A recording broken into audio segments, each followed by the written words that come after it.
जिंदाबाद जिंदाबाद जिंदाबाद जिंदाबाद।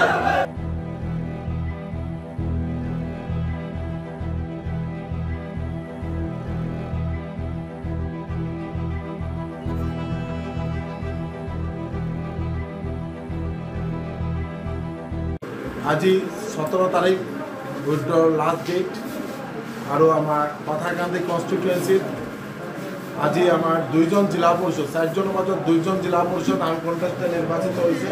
চালকিৰা জিলা পৰিষদ যিটো টি গাৰ্ডেন বেজ আৰু আমাৰ লয়াৰপুৰ জিলা পৰিষদ ইয়াত চালকিৰা জিলা পৰিষদ অনিল কুমাৰ ত্ৰিপাঠী আনকণ্টেষ্ট নিৰ্বাচিত হৈছে। আমাৰ স্বপন দাস লয়াৰপুৰ জিলা পৰিষদ আনকণ্টেষ্ট নিৰ্বাচিত হৈছে।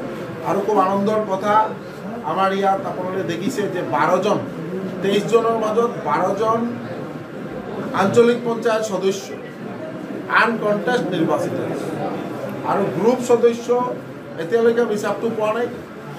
আমি যিটো খবৰ পাইছোঁ বহুতকেইটা জিপিত আনকণ্টেষ্ট গ্ৰুপ সদস্য নিৰ্বাচিত হৈছে।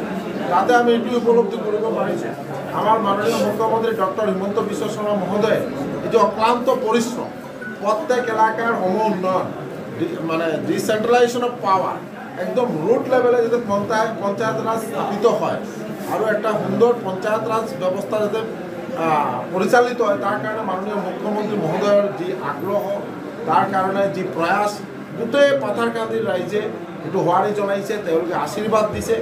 যাৰ কাৰণে আপোনালোকে এইটো উপলব্ধি কৰিব পাৰিব যে আমাৰ তাতে যিমান আঞ্চলিক পঞ্চায়ত সদস্য আছে 100% ভাৰতীয় জনতা পাৰ্টিৰ প্ৰাৰ্থী জয়ী হ'ব আৰু জিলা পৰিষদ 4টাই ভাৰতীয় জনতা পাৰ্টি জয়ী হ'ব, তাতে কোনো সন্দেহ নাই।